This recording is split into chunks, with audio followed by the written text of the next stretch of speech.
close call, a moment of danger when life can hang in the balance. That way, you'll die. A split second where the outcome could go either way. I was rooted to the spot with fear. The difference between disaster and survival. Our hearts dropped. This was a big crash. These are the people that have been there and lived to tell the tale. Need an ambulance. 15 minutes and your number would be up. Their instincts and resources, coupled with a quick thinking of others, helped to pull them through. Could have gone the wrong way, could have easily gone the wrong way. And their dramatic experiences were recorded on camera. I think there were several things that could have killed me, should have killed me, and didn't. It's a day they'll never forget. The day they had a close call.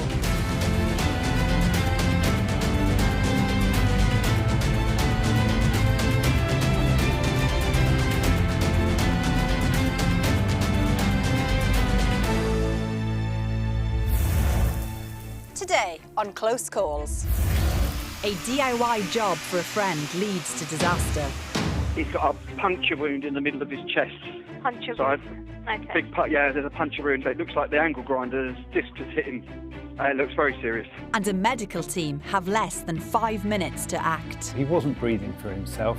He didn't have a recordable blood pressure. He needed to have the surgery done there and then. He couldn't even wait to get up to the theatre. Plus, a bus roof is ripped off as passengers dive for safety, fearing the worst.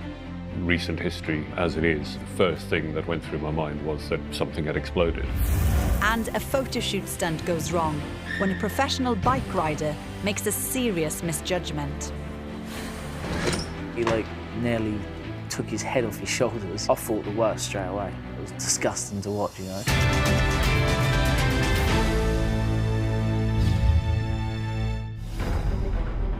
Putney, West London. Gym owner Chris Quinn has dialed 999. Someone's been using an angle grinder. I don't know what's happened. I heard a bang and they're on the floor at the moment and they look almost unconscious.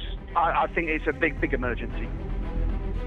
Chris is right. His friend Mark McCoyd has had a catastrophic accident with a power tool. He's collapsed on the floor with a puncture wound to his chest. He's barely breathing and his condition is worsening. And he's struggling to breathe and he's going a funny colour. Mark's only hope is high-risk surgery. He has no chance of survival unless this procedure is done. But there isn't even time to get him to the operating theatre.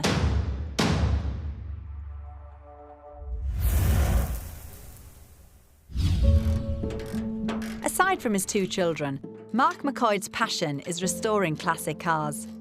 It's how he earns a living, and no job is too big for him. I do the bodywork and paintwork, like pre-war and after the war, which is my profession since I was a boy at 15.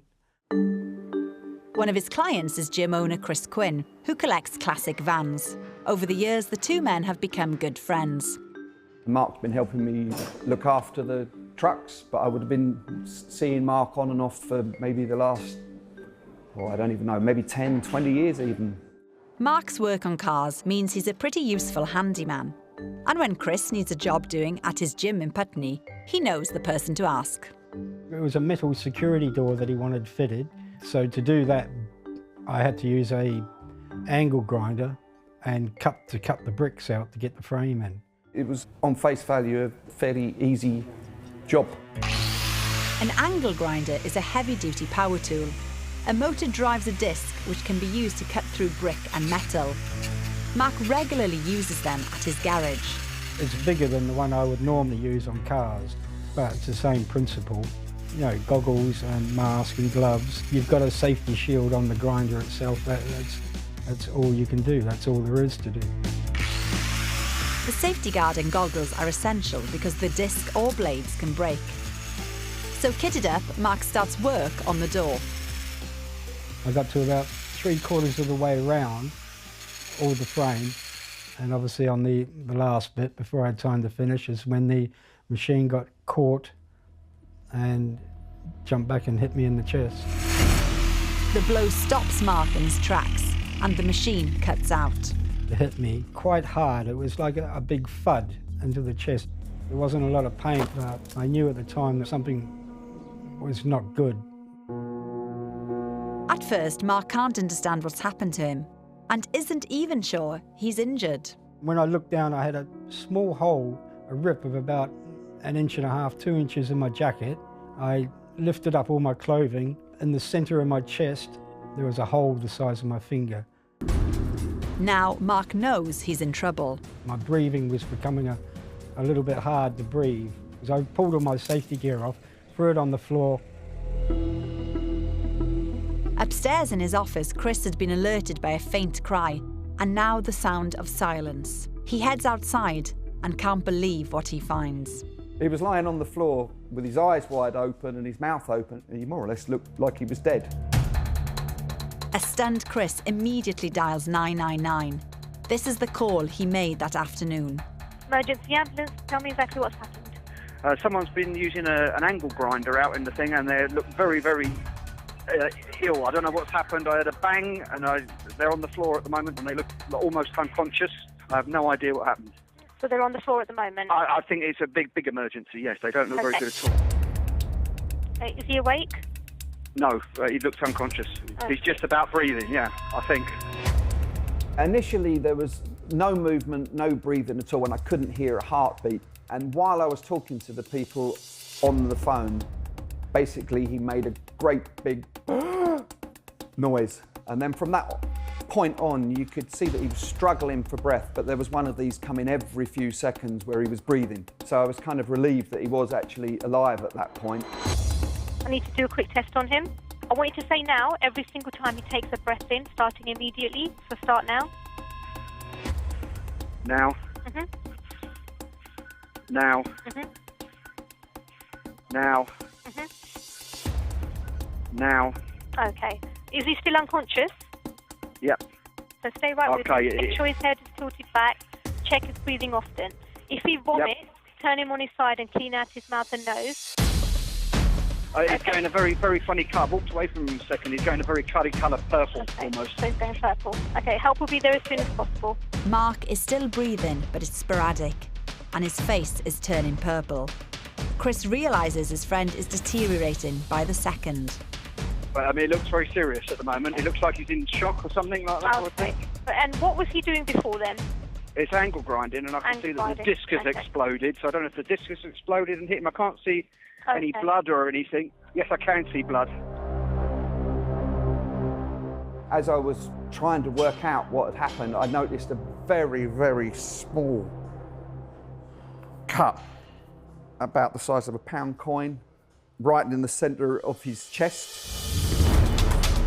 Later, Chris briefs medics as they arrive at the scene. Got a really serious one, mate. The angle grinder's exploded. It looks like it's stabbed him. And Mark's condition worsens as his anxious friend watches on. He's struggling to breathe, and he's going a funny colour. At the nearest trauma centre, an emergency team is standing by. He was dying, and he would be dead, and properly dead, within 4 or 5 minutes of arrival into the department. Also coming up, a pro biker misjudges a stunt. Suddenly it was just there, like just skidding across the roof. His best pal waiting for him on a rooftop watches on in horror. The sound of the impact was unreal. It was a massive bang, like on the edge of that roof.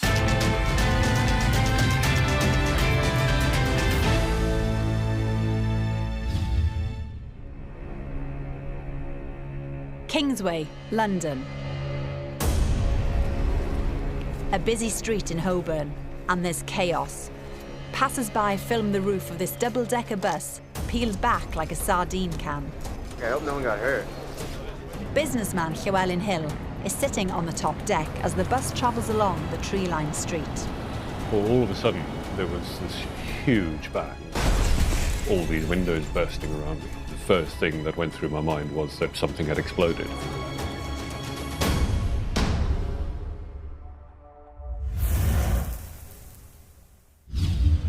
Llewellyn Hill regularly travels from North Wales to London for business. It's a grey morning in February, and he's on his way to a seminar in the city. He catches the 91 bus at Euston Station and heads up to his preferred view on the upper level. On the top deck, there was maybe 18 or 24 people, and generally I sit right in the front seat. But as it turns out, on this occasion, they were taken. So I went and sat about halfway back in the bus and decided I'll catch up on my messages on social media. Although Llewellyn is concentrating on his phone, his attention drifts to the window. Out of the corner of my eye, I did notice some of the street signs go past, and I thought, blimey, that's close to the bus. But something's about to come even closer than the passing road signs. Dangerously close. All of a sudden, there was this huge bang. It sounded like a crash of some sort, but instinctively I just ducked down because I felt things hitting me. Llewellyn fears the worst. Being in central London and being on a bus and recent history as it is, the first thing that went through my mind was that something had exploded. As the debris stops falling and the bus comes to a standstill, Llewellyn dares to move again. But when I picked myself up off the seat, I was surprised to discover there was a lot of blue sky above me. So it did take what seemed a few seconds to absorb what had happened. Onlookers filmed the catastrophic scene. The roof of the bus has hit some low-hanging branches and has been ripped right off over the heads of all the passengers. There was a chap in the aisle on his hands and knees, and he looked up at me, looking quite frightened with blood streaming down his face. There were more people to the back of the bus. Some of them were holding their heads in their hands, looking like they had been hurt or hit by something. And that was when I noticed that the roof of the bus was actually resting on the back of the bus, like a big skateboard ramp. Emergency services arrive and guide people off the bus. Miraculously, no one's been seriously injured. Before leaving, Llewellyn records the scene himself. I took the opportunity to take some photos on the top deck of the bus. I suppose there was a million thoughts flying through my head at the time. I don't think I comprehended even then just how serious the incident had been. All that was left standing was these blue handrails. If it wasn't for those handrails, with that roof leaving the bus at speed, and if it had landed on people, that would have been pretty ugly. After such a close call, Llewellyn has been cautious about travelling by bus. But a couple of months later, he returns to London to face his fears. I was contemplating, am I going to take the number 91 bus on the very same route past the very same tree? And I decided I better man up, and they say if you fall off a horse, the only thing to do is get back on it. And actually I photographed the tree and posted it out on my social media saying that was the tree that caused it last time.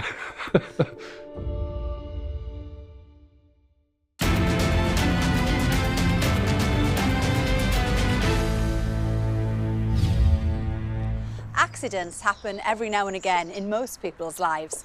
For professional sports people, they are calculated risks. But there are times when those calculations go wrong. In Southsea, Portsmouth, professional BMX competition riders Mark Webb and Alex Colburn rehearse some tricks for a sports magazine photo shoot. I just love riding. I just think it's amazing. There's just not a better feeling than jumping in the air or doing things that scare you and then you're pulling it. There's no better reward than that.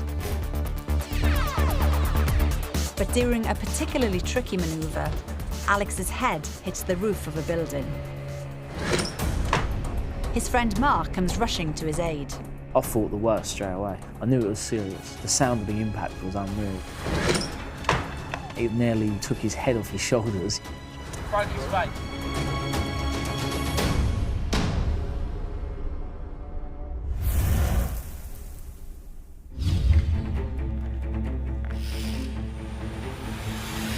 BMX racing is now an Olympic event. BMX freestyle isn't yet, but it's a growing sport that's attracted 23-year-old Alex Colburn since he was a youngster. Alex's boyhood dream was to follow in the bike tracks of this guy, 5-time BMX champion Mark Webb.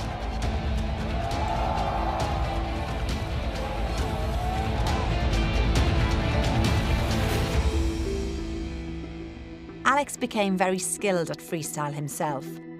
Now, this is him, aged just 17, performing tricks in a video his parents made and sent to his hero Mark without Alex knowing.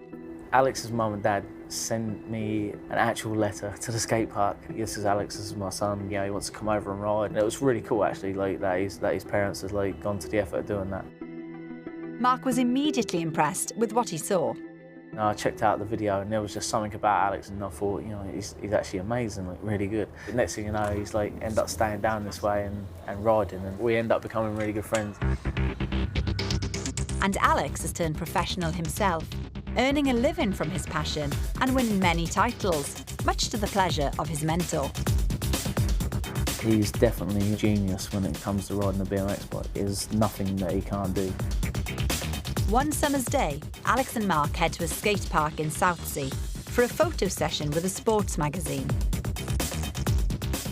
It was a good day. It was a sunny day down Southsea, so everyone was just chilled, like cruising about.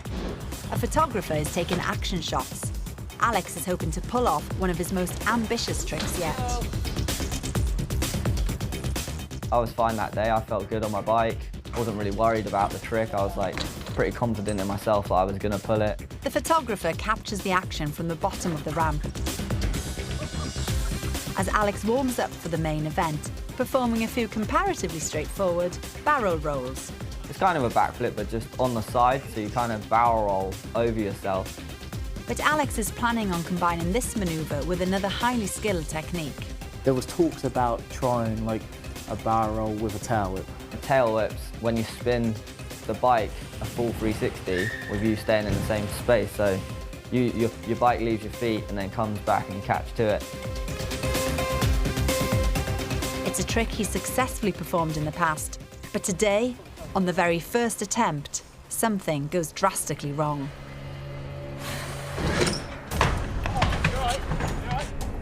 As the camera continues to film, Mark, fearing the worst, heads to his injured friend's side. I just didn't expect it. The barrel roll that he was doing was so consistent. Suddenly it was just like, and he was there, like just skidding across the roof. Alex is bleeding heavily from his nose and mouth. He's in a complete daze. I didn't really have a clue kind of what was going on. All I remember is trying to stand up, and then Mark was like, "Oh, you're right," like seeing if I was okay. I thought the worst straight away. It was disgusting to watch, you know. I knew it was serious, you know, like I knew just by the sound of the impact was unreal. It was a massive bang, like on the edge of that roof. He like nearly took his head off his shoulders. His neck bent all the way back, like to his back. Like he was folding in half. Like it was horrible. The impact is so severe, Alex could have fractured his skull or even broken his neck. But he's conscious and moving. Just kind of felt like my head was throbbing because I hit it so hard, and I was just a little bit dizzy and spat my gum shield out, and I could see my tooth in it. As more people come to his aid, a member of the team calls an ambulance. Alex is helped down off the roof, and it looks like he's escaped life-threatening injuries.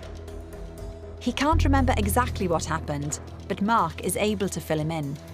As you're upside down, you like to slip the pedals? The paramedics arrive and treat Alex at the scene. His face shows the effects of the high-impact smash. I knocked out my front tooth here, and then I bent this one back a little bit and I broke my nose. And then obviously I had fat lips and stuff like that just from where the impact was on my face. Alex still doesn't remember everything that happened that day, but he studied the footage to try to find out what went wrong. This is where I'm getting my run up, obviously, to hit the roof. And it was at this point here where my foot fell off the pedal, and that's basically where it all went wrong. It could have been worse. It could have been a lot worse. Like, it looked worse. It is pretty scary to watch it and think that I did hit my head and neck off the roof and it snapped back kind of, so it's kind of like, it could have broken easy. Your neck's not a very strong part of your body, so it could have easily broken, and I think I did get away with it really lucky. The accident doesn't hold Alex back for long. He's soon back on his bike to continue his successful career, recently winning a major world title. Alex is a tough kid, like no other, you know. He'd bounce himself off the ground and jump up and go, yeah, I'm all right. For maybe like a week or two, I was a bit like cautious of doing things because obviously I didn't want to hit my face again, but you soon forget about it. I'm sure if it was now, he'd do that barrel roll onto the roof again, you know, no problem, without like the hiccup that he had that day.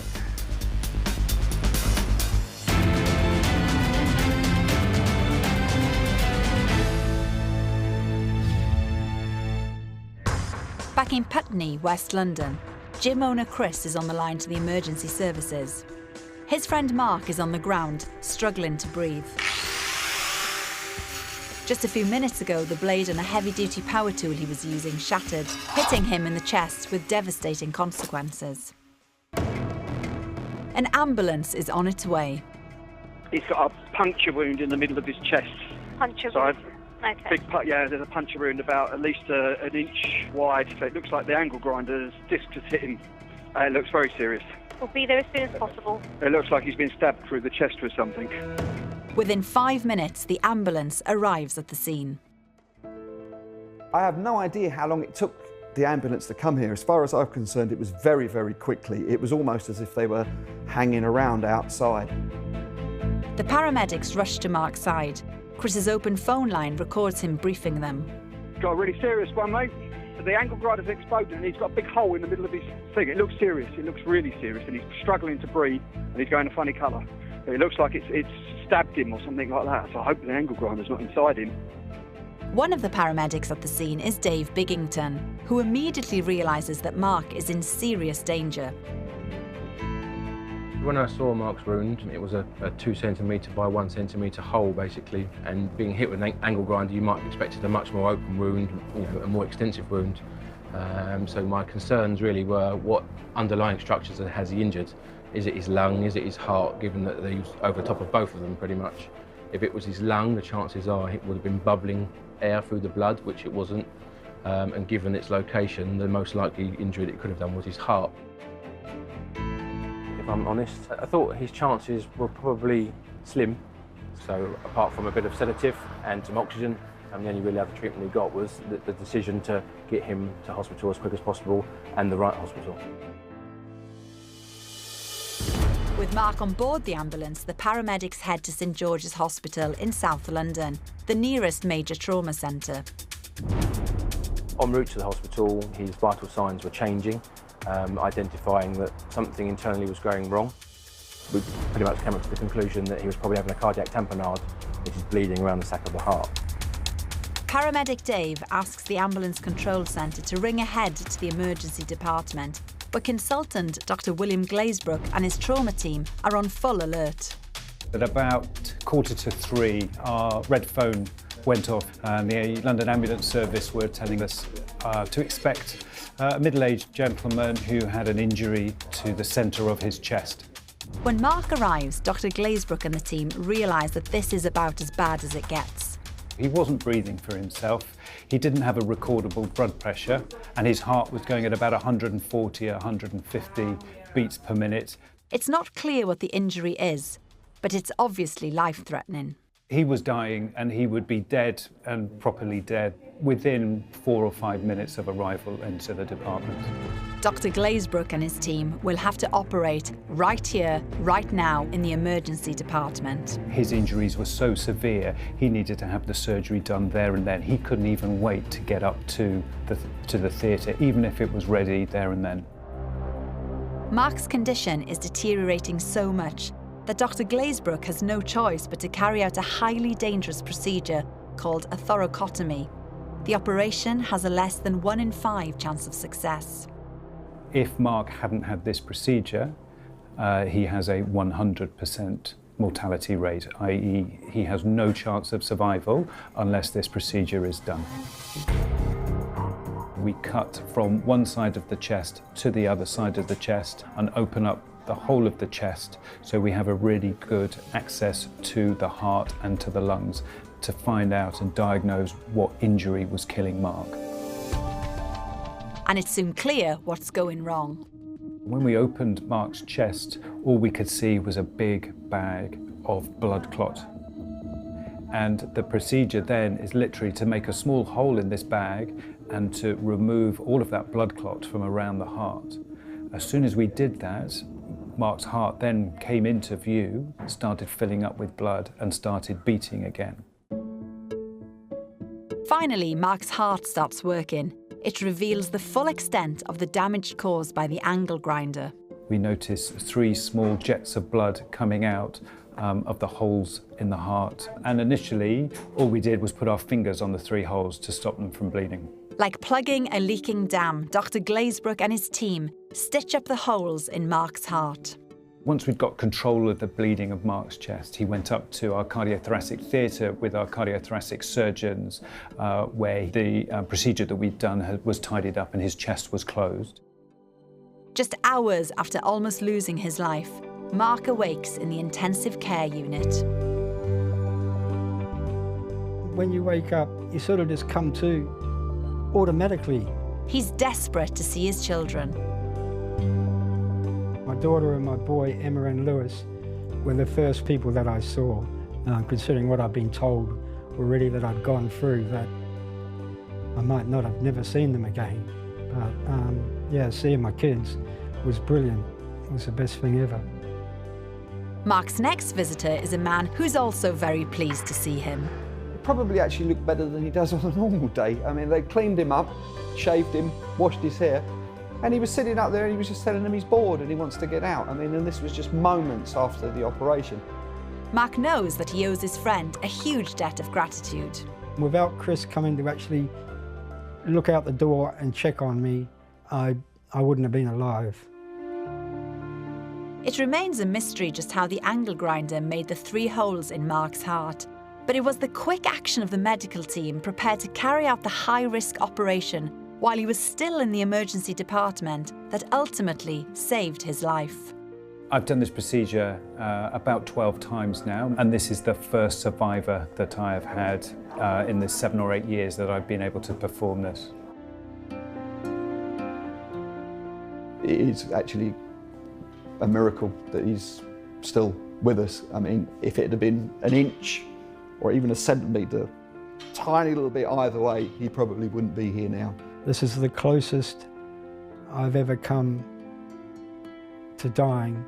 You know, without all those circumstances just happening instantly like that, I wouldn't be here at the moment. And Mark will forever be indebted to the team at St George's Hospital who managed to bring him back from the brink. Mark basically came in dead to our department. Some people described his case as a bit of a miracle. I don't believe he was a miracle. I think his case is what the trauma networks that are set it up around the country now are for. It's him, it's his particular patient. So he was found quickly. The ambulance crew recognised he had a significant injury. He was brought to a department where this procedure could be done on him immediately, but for that, he would have died.